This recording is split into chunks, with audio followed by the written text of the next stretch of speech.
Assalamualaikum. I hope you all are fine. Here is Cyrus Abdur from University of Chakwal, Department of Zoology. Today I am going to discuss the topic animal cell culture.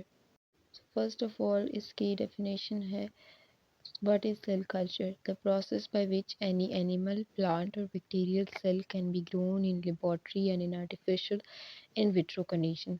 That means कि किसी भी वो कोई भी ऐसा process जिसमें हम किसी एनिमल सेल, प्लांट सेल या बैक्टीरियल सेल को आउटसाइड द बॉडी लेबॉर्ट्री में आर्टिफिशियल कंडीशंस में ग्रो करवाते हैं। और स्पेसिफिकली अगर हम किसी एनिमल सेल को लें और उसको ग्रो कराएं तो ये क्या होगा?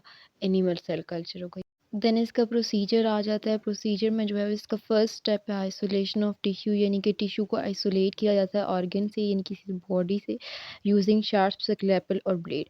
सेकंड स्टेप है ब्रेक डाउन ऑफ टिश्यू, यानी कि जो टिश्यू हमने लिया है उसको ब्रेक डाउन किया स्मॉल पीसेस में वाया मैकेनिकल और एंजाइमेटिक डाइजेशन, यानी कि उन टिश्यू को जो लिया हमने उसकी स्मॉल एंजाइमेटिक डाइजेशन हुई है, स्मॉल पीसेस में कन्वर्ट हुआ और सेल सस्पेंशन बन गया।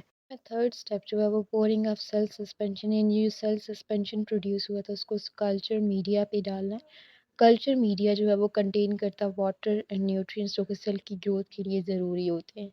फोर्थ स्टेप जो है वो इंक्यूबेशन ऑफ कल्चर मीडिया, ये इनकी जो सेल सस्पेंशन प्रोड्यूस हो गया था उसको हमने इंक्यूबेट कर दिया है ऑप्टिमम टेम्परेचर के लिए कुछ डेज़ के लिए, यानी फॉर एग्जांपल ह्यूमन का बॉडी टेम्परेचर 37 डिग्री सी है और 5 स्टेप में जो है वो सेल ग्रो कर जाते हैं आफ्टर फ्यू डेज़। ये डायग्राम में देखें आप लोग, ये ऑर्गन से हमने टिश्यू को कट डाउन किया फर्स्ट स्टेप में, देन इसका सेल सस्पेंशन बना है, इनके टिश्यूज़ को स्मॉल पीसेस में एंजाइमेटिक डाइजेशन हुई है। उसके बाद हमने कल्चर मीडिया पे पोर किया है और उसको कुछ डेज़ के लिए ऑप्टिमम टेम्परेचर पे रख दिया हमने फोर्थ स्टेप में, और 5 स्टेप में जो है वो सेल ग्रो कर देंगे हैं कुछ डेज़ के बाद। So here are the types of cell culture. Cell culture की बेसिकली 3 टाइप्स हैं। प्राइमरी सेल कल्चर जिसकी मज़ीद 2 टाइप्स हैं, adherent and suspension cell culture. उसके बाद secondary cell culture and third one is the established cell culture और cell lines. इसकी मज़ीद 2 टाइप्स हैं, finite cell lines and continuous cell lines. So first one is the primary cell culture.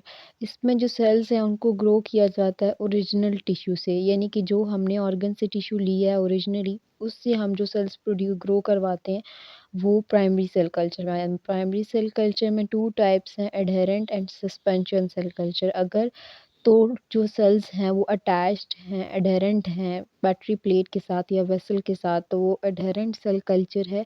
और अगर sales जो है वो सस्पेंशन में फ्रीली मूव कर सकते हैं कल्चर मीडिया में सस्पेंशन की तरह, तो वो सस्पेंशन सेल कल्चर होगा।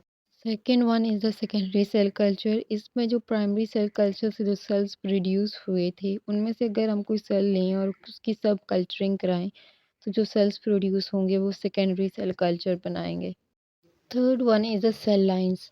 अगर हम सेकेंडरी सेल कल्चर की मज़ीद सब कल्चरिंग कराएं तो सेल लाइंस प्रोड्यूस होती हैं जो कि इनडेफिनेटली जो है वो प्रोलाइफरेट कर सकती हैं।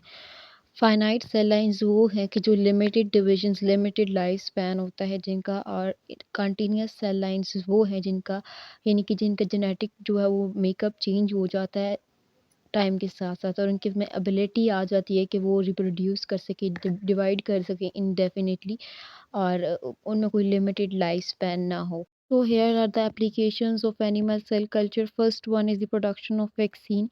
हेपेटाइटिस बी और पोलियो वायरस की वैक्सीन जो है वो एनिमल सेल कल्चर के थ्रू प्रोड्यूस हुई है। उसके बाद जीन थेरेपी में रोल है इनका, जीन थेरेपी।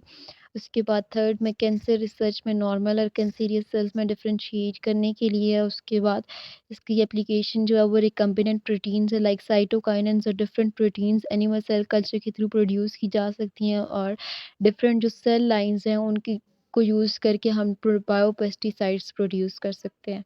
तो one is the advantage of animal cell culture. तो एक्सपेरिमेंट मॉडल सिस्टम्स में जो है वो ये यूज़ किया जाता है। उसके बाद फिजियोलॉजिकल रिक्वायरमेंट्स ये क्या होती हैं डिफरेंट सेल्स की, उनमें यूज़ किया जाता है। पैथोजेंस की स्टडी के लिए यूज़ किया जाती है ये टेक्निक, और जेनेटिक मैनिपुलेशन और बायोटेक्नोलॉजी में।